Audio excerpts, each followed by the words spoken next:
오늘은 찬송의 책 504쪽입니다.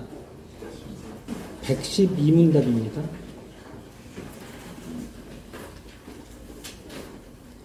제9계명에서 무엇을 요구합니까? 나는 누구에 대해서도 거짓 증언을 하지 않고 누구의 말이라도 왜곡하지 않고 뒷말이나 험담하지 않으며 성급하게 듣지도 않은 채 누구를 정죄하거나 그 정죄 행위에 가담하지 말아야 합니다.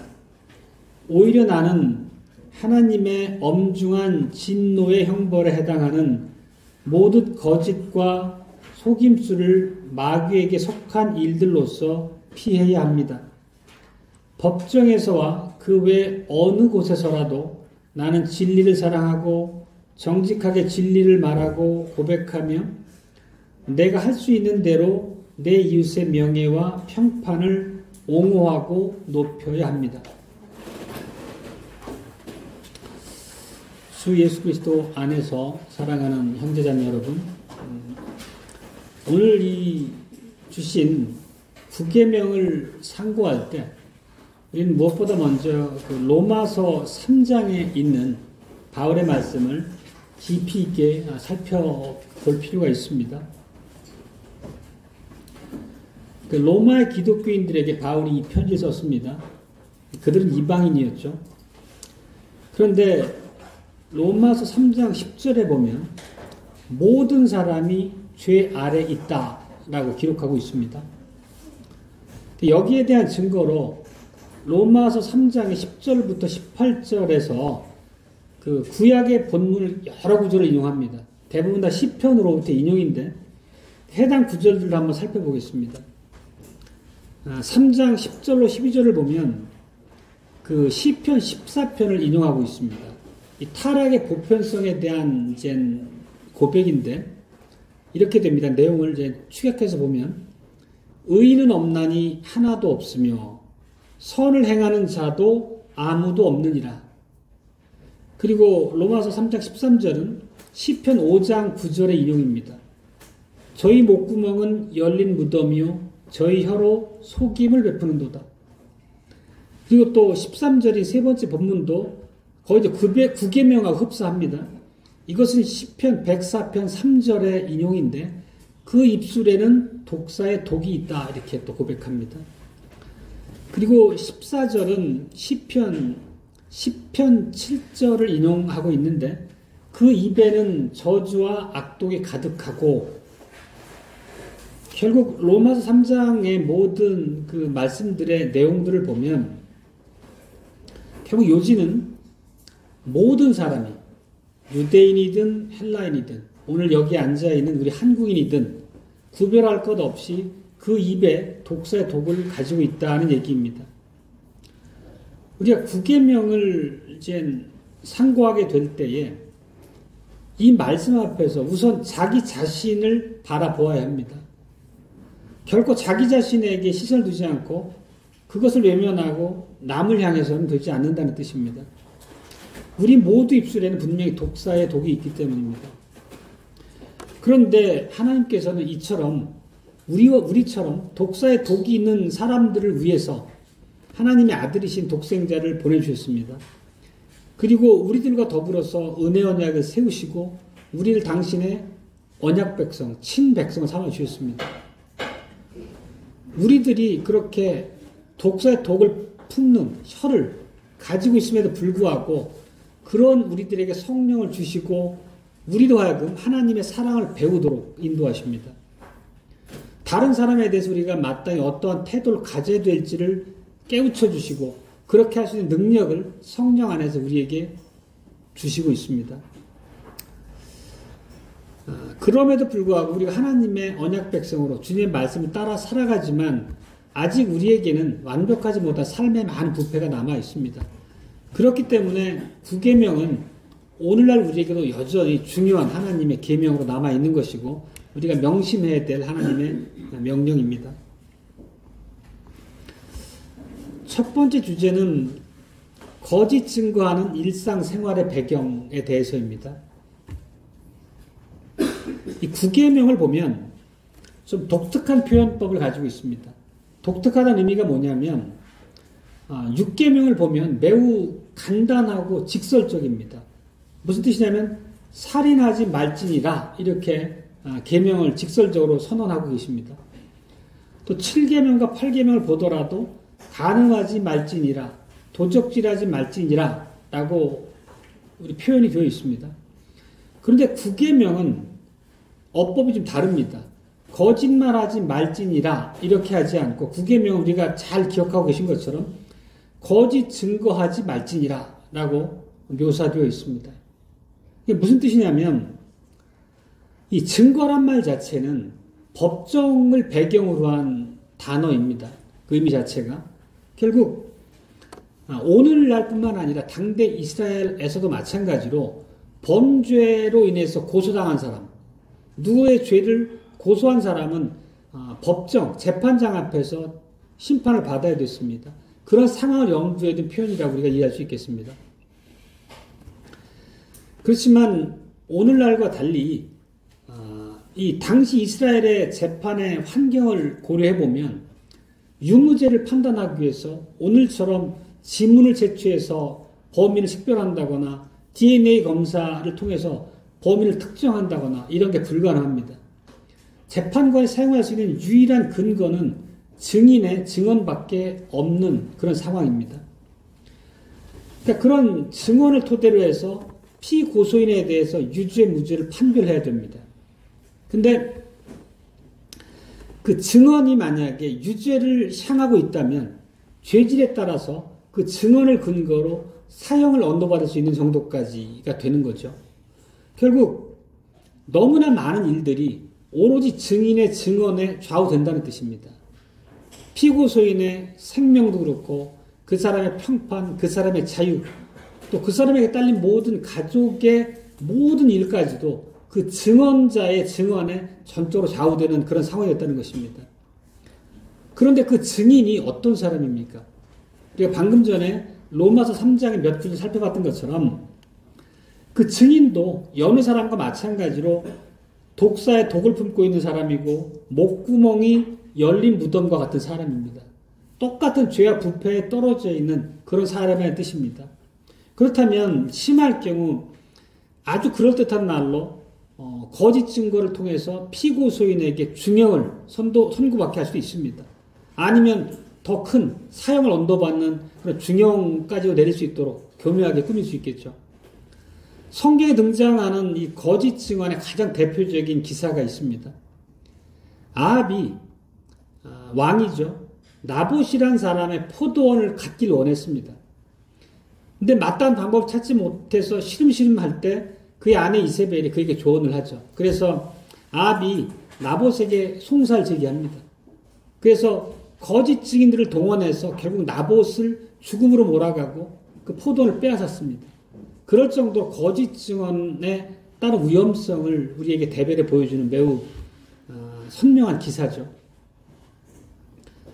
이렇게까지 의도적이진 않더라도 증인들의 부주의함 때문에 잘못된 결과가 나온다면 오롯이 그 결과를 피고소인이 감당해야 되는 그런 상황이었던 거죠. 이런 상황을 가정해서 주님께서는 이 특별히 증인에 대한 말씀으로 9계명을 우리에게 주십니다. 이런 법정적 상황을 염두에 두고 거짓 증언해서는 안 된다 이렇게 말씀하시는 것입니다. 당연히 재판장이 증인에게 질문을 할 때는 증인은 진실해야 하고 사실에 근거해서 정확하게 말해야 합니다. 그렇지만 이렇게 우리가 아주 단편적으로 평면적으로만 이해할 것이 아닙니다. 이 말에 담긴 의미는 훨씬 더 풍성하고 깊습니다. 무슨 뜻이냐면 이 9계명을 통해서 하나님께서 우리에게 주신 명령은 재판에서 우리로 하여금 진실한 모든 종류의 증거에 대해서 자진해서 자발적으로 다 제공해야 된다 그런 의미는 아닙니다. 단지 하나님의 명령은 재판정에서 우리에게 증언이 요구되어졌을 때 묻는 바에 대해서 진실하게 대답되어져야 한다는 것을 얘기하고 있는 것입니다. 여기에는 정당한 과묵함도 요구되는 것입니다. 피고소인으로 재판정에 서 있는 우리 이웃에게 손해를 입힐 수 있거나 그 사람의 처벌을 더 가중할 수 있는 그런 정보를 우리가 자발적으로 자원해서 증언하지는 말라는 그런 경계가 포함되어 있는 명령이라는 뜻입니다. 비록 증언대선 우리가 어떤 사실에 대해서 깊이 알고 있을지라도 그렇게 해서 그 모든 것을 자발적으로 자원해서 시시콜콜 밝히지 말라는 그 경계를 두고 있는 말씀으로 우리가 이해되는 것입니다. 물론 재판장이 요구하는 말에 대해서는 진실하게 사실에 근거해서 답하는 의무는 전제하고 드린 말씀입니다. 바로 지금 말씀드린 바가 이 구계명에 담긴 일종의 정수와도 같습니다. 이 구계명에서 말하는 바는 증인들의 입에서 나오는 그 표현 그 자체에만 의미를 두고 숙고하는 것이 아니라 증인의 태도에 더 큰 방점을 두고 있습니다. 우리가 증언대에서 대답하는 방법은 우리가 어떤 종류의 증인인가에 따라서 크게 좌우될 수 있습니다. 달리 말하면 고소당한 사람이 그 사람을 향해서 증언대선 증인이 마음속에 어떤 생각을 품고 있느냐에 따라서 자기들이 증언하는 태도가 달라질 수 있다는 뜻입니다. 그것을 경계하고 있는 것입니다. 이 계명에서 우리가 가르치는 핵심은 그냥 거짓말이 아닌 한은 시원하게 있는 그대로 진실을 다 토해내라 이런 말을 하는 것이 결코 아니라는 뜻입니다. 이 계명의 핵심은 우리로 하여금 이웃의 평판이 안전해야 된다는 것입니다. 이웃의 평판과 명예가 우리로 하여금 손상당하는 상황까지는 가지 않아야 된다라고 하는 경계를 분명히 제시하고 있습니다.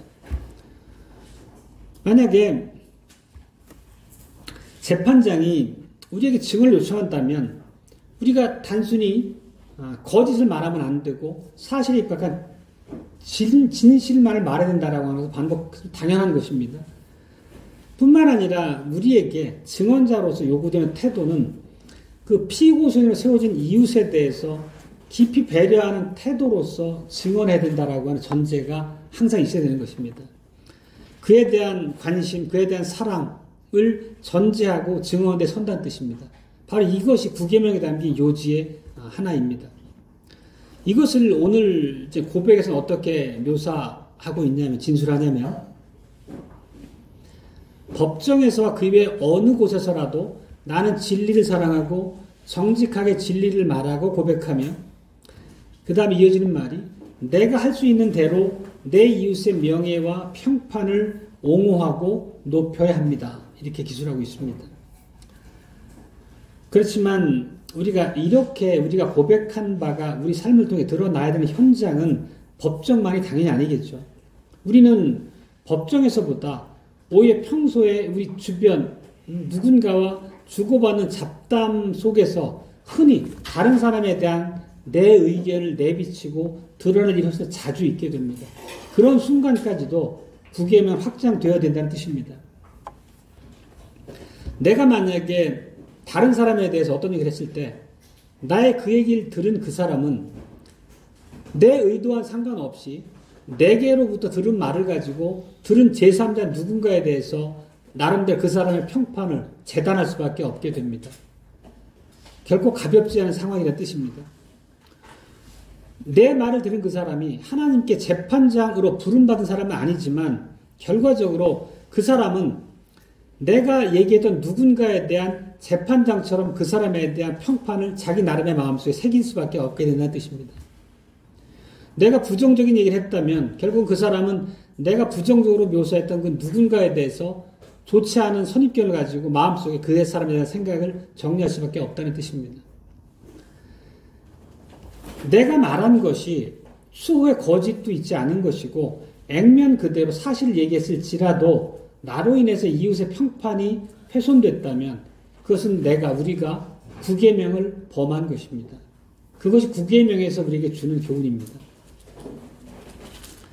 결국 구계명의 핵심은 내가 거짓말을 하지 않았다는 것으로 충족되는 것이 아니라 설사 내가 사실만을 말했을지라도 내 이웃의 평판이 내게서 보호받아야 되고 이웃의 명예가 나로 인해 폄하되지 않아야 된다라는 것까지도 우리에게 책임으로 주어져 있다는 뜻입니다. 예수님께서 이 하나님의 율법을 어떻게 요약하셨는지 한번 보겠습니다. 너희는 이웃을 내 몸과 같이 사랑하라. 이게 결국 우리가 날마다 언약의 10가지 계명을 정리해서 가르쳤던 예수님의 말씀으로 배우고 듣고 있는 바입니다. 우리에게 너무 익숙한 계명이지만 이것이 우리 실생활에서 어떻게 적용되고 있습니까? 우리는 수많은 만남, 수많은 대화를 이어가며 살아갑니다. 그리고 이웃에 대한 다른 누군가의 생각을 알게 모르게 크게 영향을 미치는 위치에 서게 됩니다. 그렇다는 얘기는 굉장히 오늘 이 9계명을 통해서 우리한테 주어졌던 하나님의 말씀의 의미를 깊이 있게 마음에 새기고 이해해야 됩니다. 우리는 우리의 말을 통해서 우리 이웃의 명예가 평판이 훼손되지 않도록 주의해야 됩니다. 우리가 어떻게 행동해야 되냐면 그 원칙들을 열거해보면 첫 번째, 거짓이 없어야 합니다. 나는 누구에 대해서도 거짓 증언하지 않아야 됩니다. 이건 너무 당연한 것입니다. 가장 기본적인 거죠. 또 두 번째 우리에게 요구되는 바는 누구의 말이라도 왜곡하지 않아야 된다는 것입니다. 내가 들은 바를 옮긴 과정에서 실제 들은 내용을 곡해하거나 비틀어서 전하면 안 된다는 뜻입니다. 이것을 조금 더 넓게 보면 누군가 어떤 얘기를 했을 때 그 말의 맥락을 고려하지 않고 맥락을 무시하고 말을 단순히 전하는 건 역시도 앞뒤 뚝 잘라먹고 어느 한 부분만 전달하게 되면 전혀 맥락이 없는 얘기로 오해를 우리가 유발할 수 있습니다. 그런 것도 매우 우리가 주의할 바입니다. 이 말씀 중에 이제 떠오르는 얘기는 실제 국내의 수많은 이제 주류 언론사들이 해외 언론에 보도된 기사를 인용을 할 때 실제 맥락을 다 뿌리치고 자기들의 논조로 뒤바꿔 전하는 경우가 비일비재합니다. 사실 세상의 형식 자체가 이렇게 남의 말을 전할 때 자기가 원하고 이해한 바대로 자기에게 유리한 형식으로 끊어서 전달하는 경우가 매우 많습니다. 개인적인 입장 안에서도요. 굉장히 우리에게 주의를 요하는 명령입니다. 또 한 가지는 우리 오늘 고백처럼 뒷말이나 험담을 하지 않아야 된다는 얘기입니다. 뒷말은 가십이죠. 가십은 사실일 수 있습니다. 그렇지만 우리가 누군가를 가십거리로 우리의 대화 중에 올릴 때 그 사람의 명예가 훼손되는 일이 매우 자주 있게 됩니다. 험담은 더 심각한 것입니다. 험담은 말의 의미를 아시는 것처럼 험담은 누군가를 비방하는 것이고 누군가의 중상 모략하는 거죠. 사실관계를 뒤틀어서 거짓말로 누군가에게 악영향을 미칠 만한 얘기를 하는 것이 험담이죠. 그러니까 이런 모든 생활에 있어서 하나하나의 요체들이 우리에게 요구되는 바라는 뜻입니다. 그리고 앞에서도 이제 말씀드렸던 것처럼 이런 하나하나의 사실들은 그 말의 내용 자체도 중요하지만 더 근본적으로 중요한 것은 우리 이웃에 대한 우리의 태도를 말하고 있는 것입니다. 그러니까 태도가 실제 모든 것을 좌우할 수 있다는 것입니다. 우리는 결코 우리로 인해서 이웃의 명예와 평판 훼손되지 않아야 합니다. 만약에 우리가 그게 의도한 바든 아니면 부주의로 인한 것이든 우리가 말한 바로 인해서 이웃의 명예가 훼손되면 반복해서 말씀드리지만 하나님은 그것을 9계명을 어기는 바로 우리에게 구별하고 계시는 겁니다. 그리고 조금 더 진전을 해보자면 오늘 교리문답은 더 확장된 범과에 대해서 말하고 있습니다. 이렇게 오늘 고백에 기술되어 있습니다. 성급하게 듣지도 않은 채 누구를 정죄하거나 그 정죄 행위에 가담하지 말아야 한다. 이렇게 얘기합니다. 이 얘기는 누군가에 대해서 우리가 부정적인 말을 행함으로써 9계명을 범하는 걸 얘기하고 있는 것이 아닙니다. 거꾸로 다른 사람에 대한 부정적인 얘기를 우리가 듣는 위치에 있을 때 우리가 어떠해야 되는가를 말하고 있는 것입니다. 이 얘기는 우리가 제3자로부터 어떤 이웃에 대해서 들은 바를 가지고 우리 이웃에 대해서 자기 나름의 판단의 근거를 삼으면 되지 않는다는 얘기를 하고 있는 것입니다. 매우 우리가 자주 범하는 그런 죄를 범하는 지점이기도 합니다. 우리는 사실 꼭 의도하지 않았어도 누군가에 대한 험담을 들을 수도 있고 실제 그런 일이 자주 있습니다. 그런 것들이 결코 그 사람에 대한 우리의 판단을 좌지우지해서는 안 된다는 뜻입니다. 결국 이 말씀의 의미는, 오늘 고백의 의미는 우리가 누군가에 대한 뒷말이나 험담을 들을 때 하나님께서 우리에게 요구하신 바가 무엇인가 하면 결국 그 순간조차도 우리가 듣는 위치에 서 있을 그때조차도 이웃에 대한 평판과 명예는 우리로 인해서 훼손되지 않고 보호되어야 한다는 의미입니다. 다시 말하자면 어떤 호기심을 자극하는 누군가에 대한 소문을 들었을 때 그 소문으로 인해서 우리가 이웃에 대해서 잘못된 곡해된 입장이나 판단을 가지면 안 된다는 얘기입니다. 반복해서 말씀드리지만 결국 이제 오늘 고백 안에 있는 내용의 요지는 우리의 친구가 누군가에 대해서 얘기했을 때 우리가 그것을 그냥 고지고대로 믿는 것, 그 사실관계를 믿고 내 마음에 기억에 새겨두는 것 자체가 구계명을 범하는 죄라고 얘기를 하는 것입니다. 왜냐하면 그런 우리의 당연한 듯한 행동이지만 그것은 이웃에 대한 명예를 훼손하는 결과로 이어지기 때문이라는 것입니다. 두 번째 주제는 거짓 증거하는 사단적인 기원이라는 주제입니다. 거짓 증거는 어디에서 나옵니까? 우리로 하여금 이웃에 대해서 거짓말을 하도록 험담하도록 충동하는 것은 어디서 비롯되느냐는 질문입니다. 이런 질문에 대한 대답은 사실은 매우 이제 단순하고 직관적으로 머리에 떠오르실 것입니다. 모든 죄는 사단에게 그 뿌리를 두고 있습니다. 거짓말이 매우 특별한 방식으로 다른 모든 죄가 그 죄의 뿌리가 사단이지만 거짓말 역시 매우 특별하게 사단에게 그 첫 출발을 두고 있다는 것을 우리가 잘 기억할 수 있습니다.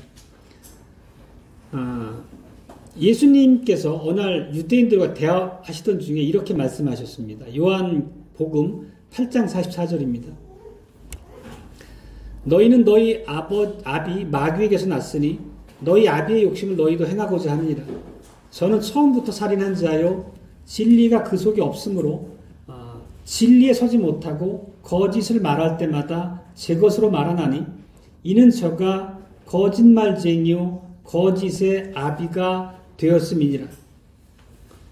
우리가 익숙한 구절입니다. 이 하반절에 보면 예수님께서 마귀를 어떻게 묘사하냐면 거짓말쟁이고 또 거짓의 아비라고 말하고 있습니다. 실제 이 표현을 보면 우리에게 바로 이렇게 떠오르는 성경의 한 부분이 있습니다. 바로 에덴 동산의 상황을 바로 떠올리게 합니다. 태초 에덴 동산에서 아담과 하와가 거닐고 있을 때 마귀가 뱀을 통해서 하와에게 다가왔습니다. 그러면서 뭐라 하냐면 하나님이 참으로 너희더러 동산 모든 나무의 실과를 먹지 말라 하시더냐. 그러면서 하와를 교묘하게 흔들어 놓죠. 그리고는 만일 먹는 날에는 너희가 선과 악을 알게 되기 때문에 하나님이 먹지 못하게 하는 것이다 라고 전혀 사실과 다른 거짓말로 하와를 충동합니다. 우리가 알다시피 이건 전적으로 거짓말이었습니다. 아담과 하와가 선악을 알게 하는 나무의 과실을 먹고 나서 왜 그들의 눈이 밝아져서 선과 악을 분별하는 그런 차원의 문제가 아니라 오히려 그들의 밝고 순전했던 영안이 무뎌지고 흑암 가운데 갇혀버린 결과를 낳았습니다. 철저하게 마귀가 얘기했던 바는 사실과 다른 거짓말이었고 하나님을 비방하고 중상하는 것이었습니다. 진실로 이 장면 자체는 앞서 예수님이 말씀하셨던 것처럼 마귀가 거짓말쟁이고 거짓의 아비라고 하는 그 출발전상에서의 거짓말이 어떻게 우리를 이 비참지경으로 떨어뜨렸는지를 볼 수 있는 거죠.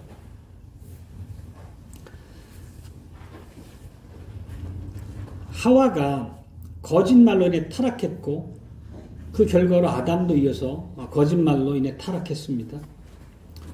그리고 그 이후에 아담이 하나님께 드렸던 그 말 자체가 타락의 결과, 거짓말, 변명, 비방, 이런 내용이 담긴 말로 바로 이어진 것을 봅니다.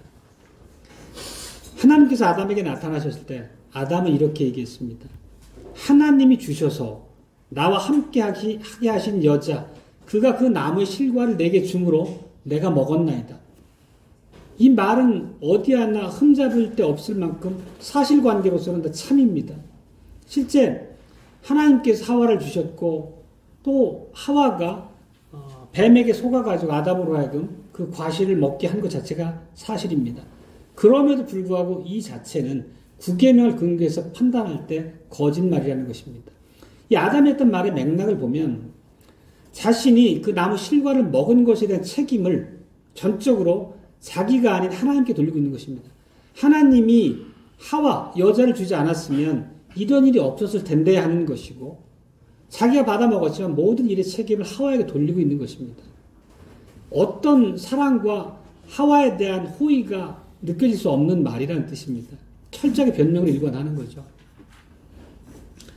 그리고 아담과 하와의 후손으로는 그들의 원죄, 부패를 이어받은 모든 인생들도 이렇게 핑계하고 변명하는 것이 습관처럼 되어버렸습니다. 그 결과는 이제 우리가 하나님과 화평이 깨진 것이고 사단과 그 사단의 속임수에 적극적으로 동참하는 그런 비참한 존재가 됐죠. 우리 아비, 거짓의 아비인 마귀적인 습성이 우리 안에 그대로 그냥 들어와 버린 것입니다. 이것이 바로 우리가 앞에서 로마서 3장에서 인용했던 구약으로부터 인용해서 로마서 3장에 기록됐던 말씀들의 내용과 동일한 것이죠. 독사의 독이 그 입에 있다. 그 얘기를 하고 있는 것입니다. 결국 본성상 우리 입에서 나오는 이런 이제 극한 독과 같은 그런 말들은 사단의 충동과 조정에 의해서 우리 입을 통해 밖으로 분출된다는 얘기입니다. 결국 사단이 원하는 바가 무엇입니까? 사단이 에덴에서 하와로 하여금 거짓말했던 목적은 하나님과 사람 사이의 화평을 깨뜨리고 이간하려는 그런 의도였습니다. 마찬가지로 오늘날도 사단은 우리 이웃과의 관계 안에서 이간을 시키고 분열의 씨앗을 뿌리고 우리가 서로를 대적하고 대립하도록 계속 충동하는 일을 만드는 게 사단의 배후의 공작입니다. 그래서 오늘 우리가 읽었던 야고보서에서 보면 야고보 사도가 정확하게 이 논점을 부각하죠. 그게 3장 6절입니다. 혀는 곧 불이요 불의의 세계라. 혀는 우리 지체 중에서 온몸을 더럽히고 생의 바퀴를 불사르나니 그 사르는 것이 지옥불에서 나느니라. 참 우리 혀가 얼마나 위험하고 치명적인지 참 무시무시하게 묘사하고 있습니다. 혀가 무엇을 정화시킨다는 얘기입니까? 혀가 어떤 상황을 만들어낸다는 얘기입니까? 결국은 지옥불을 지핀다는 묘사에 그걸 참 담고 있는 것 같아요. 사람으로 하여금 거짓 증거하게 하는 거죠. 그리고 다른 사람의 말을 왜곡시키고 다른 사람을 험담하게 하고 다른 사람을 중상하게 하는 것이 혀가 그런 역할을 마귀의 충동을 받아서 하고 있다는 얘기입니다. 결코 이런 것은 우리 안에 내주하시는 성령 하나님의 사역일 수는 없습니다. 그 얘기는 우리가 굉장히 그 반립을 얘기할 때마다 하지만 이 생에서는 중립되는 없습니다. 성령을 따라 행하는 바이거나 마귀를 따라 행하는 바이거나 둘 중에 하나인 것이지 어떤 중립적인 지대는 없다는 것을 늘 말씀드렸지 않습니까? 결국은 우리 혀가 누군가를 비방하고 험담하고 누군가의 말을 곡해해서 그 사람의 명예를 훼손하는 일이 벌어지면은 그것은 우리가 결국 우리 배후에서 우리를 충동하는 마귀에게 노란한 결과라는 것 그 이상도 이하도 아니라는 것입니다. 오늘 우리가 고백한 주의 날의 고백대로 보면 모든 거짓과 속임수는 마귀에게 속한 일들입니다. 이것이죠. 결국 우리가 누군가에게 피해가 갈 만한 거짓과 속임수를 드러낸다는 얘기는 마귀의 일이고 결국 마귀의 일은 하나님의 심판을 초래할 수밖에 없는 거죠. 솔로몬이 했던 얘기 중에 잠언에 이런 얘기가 있습니다. 거짓을 말하는 입은 주님께 가증하니라. 그리고 이어서 잠언 13장에서 거짓말하는 사람에게 수치를 당하게 하실 것이다. 이렇게 얘기했습니다. 그리고 이 말을 이제 같은 맥락에서 요한계시록 21장 8절에 보면 모든 거짓말하는 자들은 불과 유황으로 타는 못에 참여하리라. 이것이 둘째 사망이니라. 둘째 사망은 아시는 것처럼 육신의 사망이 아니라 하나님과의 영원한 단절을 얘기하는 영적인 죽음을 얘기하는 거죠. 지옥에 떨어진 것을 얘기하는 것입니다. 이렇게 거짓말하는 것이 얼마나 지독하고 가증스럽게 하나님께 여겨지는지를 묘사하고 있는 대표적인 구절이 바로 요한계시록 이 구절입니다. 거짓말을 가볍게 생각할 일이 결코 아니라는 얘기죠. 근데 우리들은 이제 부패한 본성으로부터 자유롭지 못하고 그러다 보니까 거짓의 압에 속한 그런 모습들을 자주 드러냅니다. 이웃에 대해서 악평하는 것도 있고 또 이웃을 정죄하거나 또 누군가의 그런 행위에 알게 모르게 가담하는 일들을 벌입니다. 그런 것 자체가 아까 지옥불을 일으킨다 했던 것처럼 굉장히 위험한 행동의 경계를 넘나드는 것이다 라는 뜻입니다. 우리 중에 아무도 이 거짓과 속임이라는 이 불의로부터 자유로운 사람은 없을 것입니다. 전도서 7장에서 이 지혜자는 이런 말씀을 했습니다. 사람들이 하는 모든 말에 주의하지 말라. 내 종이 너를 저주하는 것을 들을까 하노라. 이 말의 의미는 어떤 거냐면 다른 사람의 말을 지나치게 의식하지 말라는 것입니다. 다른 사람이 나를 칭찬하는 것도 거기에 너무 귀 쫑긋하고 마음이 흥분할 일이 아닌 것이고 누군가로부터 나에게 대한 잘못된 얘기가 들리더라도 우리의 부패한 본성을 생각해서 그거에 대해서 너무 일희일비하지 말라는 의미를 담고 있는 것입니다. 그리고 이어지는 이제 전도서에서 이런 말씀이 또 이어집니다. 너 자신도 자주 그와 같이 남을 저주했던 것을 내 마음이 아느니라. 이게 무슨 뜻입니까? 그럼 너도 죄인이다. 모든 사람이 죄인이듯이. 결국은 지나치게 신경을 남의 말에 기울여 쓰고 사는 것 자체가 어리석다는 것을 너 자신도 평소에 남에 대해서 비방하고 험담하지 않았느냐. 부패한 인생의 본질상 그런 것들이 비일비할 수밖에 없다는 걸 전제로 우리에게 주신 지혜자의 말씀이었던 거죠. 어쨌든 우리가 이렇게 알게 모르게 일상 중에서 늘상 거짓을 말하고 살아가는 것이 실제 현실적인 문제이기도 합니다.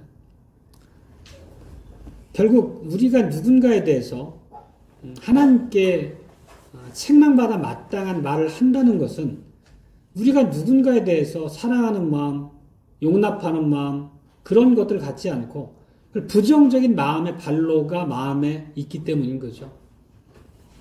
우리 그 자체 꼭 인정하고 이 상황을 이해해야 됩니다.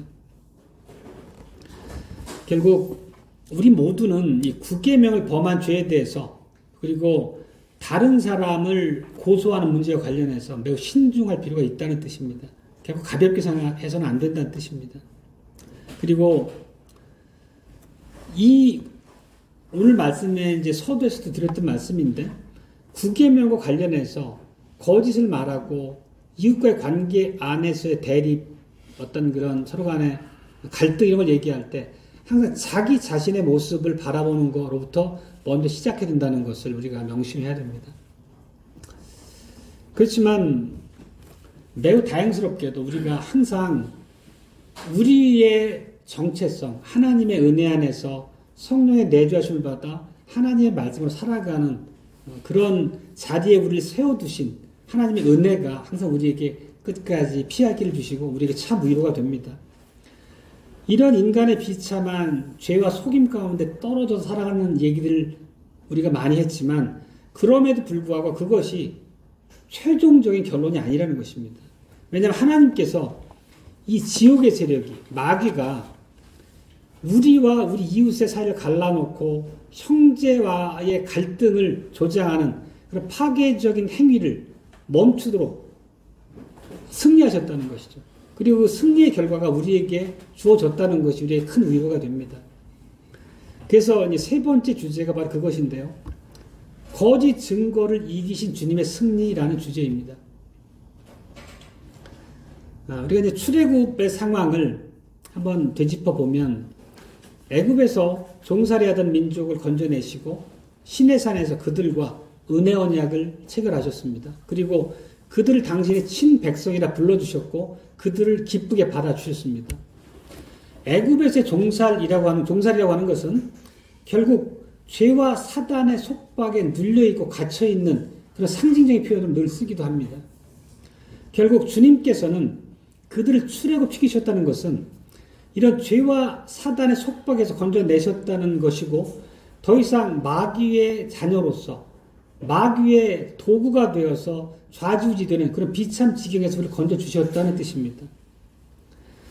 바로 이런 하나님께서 우리에게 행하신 바를 통해서 그 결과가 우리에게 어떻게 나타날 수 있냐면 우리의 능력으로서가 아니라 실제 우리 안에서 우리를 다스리시고 우리의 모든 지정의를 주관하시는 성령 하나님의 다스림에 우리를 의존시키고 그분을 따라서 할 때 우리의 삶은 전혀 다른 모습으로 변화될 수 있다는 것이죠. 결국 이웃에 대해서 더 이상 거짓 증거하지 않을 수 있는 위치에 우리를 두실 수 있다는 뜻이고 우리가 이웃을 폄하하고 이웃을 비방하는 그런 죄를 범하지 않을 수 있도록 우리를 지켜주신다는 뜻입니다. 우리가 이렇게 할 수 있도록 이웃의 평판을 보호하고 촉진할 수 있도록 하나님께서는 우리 안에 성령을 부어주셨습니다. 성령의 내주하심을 통해서 우리가 하나님의 진리의 지식을 쌓아가고 그렇게 깨닫게 하신 지식을 따라서 우리는 새롭게 우리의 의지를 갱신하고 하나님의 말씀을 따라 살 수 있게 되는 거죠. 야고보서 3장 8절에 오늘 읽은 말씀입니다. 이런 말씀이 있습니다. 혀는 능히 길들일 사람이 없나니 쉬지 아니하는 악이요 죽이는 독이 가득한 것이라. 결국 마귀를 자기 아비로 모시고 살아가는 자들의 비참한 실상을 묘사하고 있습니다. 그렇지만 사람이 길들일 수 없는 혀를 하나님, 성령께서는 길들이실 수 있습니다. 그분에게 능치 못할 일이 없으시죠. 승천하신 우리의 주님, 그리스도께서는 죄와 사단을 이기신 분이시고 만물을 다스리는 권세를 갖고 계신 분입니다. 그렇다면 그분께서는 우리 마음을 포함해서 죄인의 마음을 변화시키시고 새롭게 하시기 위해서 우리 안에 성령을 내주시켜 주셨고 실제 그것의 모든 열매가 우리 삶을 통해서 드러나도록 우리를 계속 이끄십니다. 그래서 우리는 사랑, 화평, 자비, 양선 등등의 성령의 열매를 맺는 삶으로 변화될 수 있는 거죠. 솔로몬이 자기 자녀들에게 한 말씀 중에 이런 말씀이 있습니다. 잠언 10장 말씀인데요. 사랑은 모든 허물을 덮는다. 그리고 허물을 덮어주는 자는 사랑을 구하는 자요. 그것을 거듭 말하는 자는 친한 벗을 이간하는 자라. 이렇게 얘기하고 있습니다. 이 친한 벗, 이웃과의 관계를 단절시키고 이간하는 것은 당연히 우리가 창세기 에덴 동산의 모습이 그랬듯이 사람과 하나님 또 사람과 사람을 이간하기를 원하는 사단의 역사입니다. 그렇다면 성령께서는 그런 비참한 지경에서 우리를 새롭게 변화시키셔가지고 전혀 반대 위치 성령께서 원하시는 바를 할 수 있도록 우리를 바꾸셨습니다. 그래서 우리는 성도의 교통 가운데 나서서 성도들과 더불어 참된 진리의 교통을 나눌 수 있게 되고 상호 서로를 용납하고 신뢰하고 사랑할 수 있는 모습으로 열매 맺을 수 있습니다. 그리고 승천하셔서 하늘 보좌 우편에 계신 우리 주님께서는 지금 이 순간 우리의 죄를 꼼꼼히 되새김질하면서 우리를 노려보고 계시지 않습니다. 오히려 성부 하나님 앞에서 우리를 위해서 중보하시고 우리의 모든 죄와 허물에도 불구하고 당신의 의로 우리를 감싸주셔서 하나님 앞에 우리가 의인으로 받아들일 수 있도록 우리를 위해서 중보하고 계십니다. 결국 이러한 주님이 우리를 향해서 베푸시는 사랑이 우리가 이 땅에서 살아가는 동안에 다른 사람이 가지고 있는 죄와 연약함에 대해서 우리가 바라보고 그들에 대한 태도를 결정지어야 되는 근거로 우리에게 고백되어야 되는 거죠. 반복하지만 아까 잠언 10장 말씀 중에 사랑은 모든 허물을 덮는다 하고 있습니다. 그리고 베드로 전서에서 바로 이 솔로몬의 말을 인용한 구절이 있습니다. 그 구절이 그리스도의 그 재림이라는 긴박한 맥락에서 그 표현을 가져다가 쓰고 있습니다. 베드로 전서 4장 7절인데요. 만물이 가까웠으니 그러므로 너희는 정신을 차리고 근신하여 깨어 기도하라. 무엇보다도 열심히 서로 사랑할지니 사랑은 허다한 죄를 덮느니라. 여러분, 우리는 우리 주님의 재림을 기다리며 살고 있습니다. 우리 주님의 재림과 더불어서 에덴 동산이 완벽하게 회복될 것이고 그 주님과 더불어 우리는 이제 새하늘과 새 땅에서 완벽한 새 생각을 누리게 되겠죠. 그렇다면 우리 주님의 재림과 더불어 우리에게 완성될 이 완전한 평화를 기다리면서 우리는 어떻게 살아가야 되겠습니까? 그분께서 우리의 주님께서 하늘에서 우리 위해 중보하시면서 우리의 죄와 허물을 덮어주고 계시고 또 그분의 재림과 더불어서 우리가 누리게 될 완벽한 새 생명의 세계를 우리가 기대하고 소망하고 살아간다면 당연히 우리들은 형제자매를 폄하하는 일에 나설 수 없는 것이고 분란과 긴장을 뿌리고 누군가 대립하는 그런 자료 나가는 일에 개입하지 말아야 된다는 얘기입니다. 대신 우리는 우리 서로를 사랑하고 그것은 위로는 우리 주님을 향한 사랑의 고백의 연장선에 있는 것이죠. 다른 사람의 허다한 죄와 허물을 덮는 일이 우리가 마땅히 해야 될 바라는 뜻입니다. 그렇지만 여기서 우리가 분명히 말씀드리지만 우리 지체, 형제 자매의 죄와 허물을 덮는다는 것이 예수님께서 마태복음 18장에서 얘기한 바를 거스르는 명령은 결코 아닙니다. 거스르는 교훈은 아닙니다.